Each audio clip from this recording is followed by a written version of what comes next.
CNN, protests erupt in Venezuela as questions grow over strongman Maduro's victory. And so I think we've got some tweets here. Check this one out. This one's pretty cool. It's a billboard of Maduro being ripped down by protesters. I would say rioters. And then we have this from Ali London.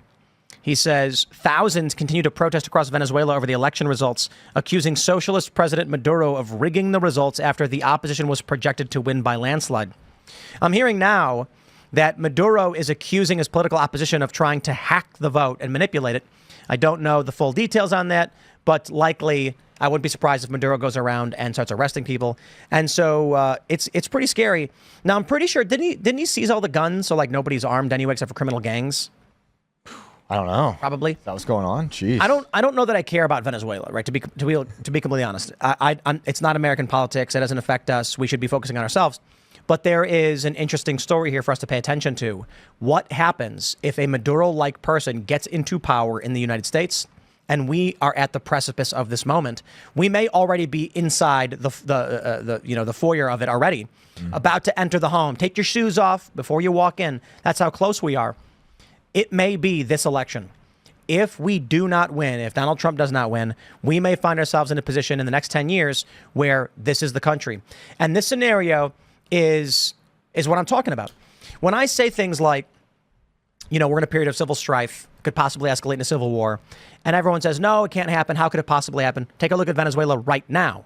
Half the country is arguing that they won. Half the country is arguing they won, and they're rioting in the streets. Confidence breaks, cities devolve into chaos, and we don't know where this ends up. All that matters is, who does the military back? If the military bifurcates, congratulations, you get civil war. Yeah, I was just reading, I forget the guy's name, I think it's Michael Pena, and he was a political analyst from Venezuela. He said the military is responsible, be central to shaping what finally happens, and they are like a sort of great elector in Venezuela, So that's what's going to happen. They're just going to enforce whoever they. And there are a lot of factors in who the military sides with. The military isn't necessarily going to take a political stance. They're not going to say, well, we like Maduro more than we like the other guy. What's his name? Gonzalez, I think his name. I can't remember. I Maria? Was it Maria? The guy who run? I thought it was. Was it Maria? Could be wrong. You're probably right. I don't know. Who was he up against? I don't know much about Venezuelan politics. I've not been there in 11 years. Opposition leader, it was Maria Corina Machado. Okay, there you go. Also claimed victory in the contested election. What's going to happen is, if these protests don't stop, and they go on for, say, like 3 months, the military is going to say, okay, Maduro, you're out. Because the country is gone, and if we don't just, this is what happened in Egypt with the Muslim Brotherhood. They have their first revolution, the Muslim Brotherhood wins, the majority secular voting blocks that were separate, so I'll try to make this quick. Egypt has a revolution. For the first time in 30 years, they're going to have elections. The military gets removed. They say, okay, form your political parties and then get your candidates up, and then we're going to vote. What I was told by the locals was that it's a majority secular voting bloc, but they were split up into a bunch of different parties. So the Muslim Brotherhood gets 21% of the vote, but that's the single largest voting bloc. So whoever gets the most votes wins.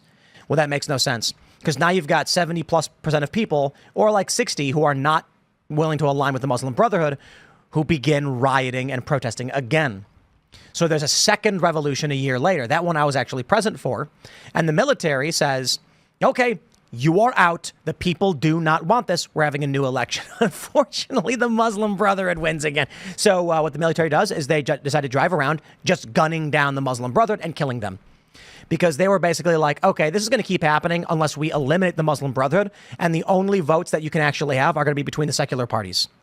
So they decided they'd eliminate everybody, and the military took control. Venezuela faces something similar. And the same could happen here in the United States. Now, because the U.S. is so big, it would be very interesting. It may just fracture into regional governments. What do you think, Buzz? I think that's probably what's going to happen. I think about this a lot. Can you imagine? I think we would be in a civil war, a shooting civil war right now if Trump had been killed. I think that we would be shooting. I think we've been in a cold civil war for a long time. How far you think? How long back? Going back probably 2010, 2012. Yeah. About those years. Obama years. Obama years, yeah. I mean, I think that was the beginning of a lot of the division we're saying right now. But I think, if If Trump, well, this is If Trump had been killed,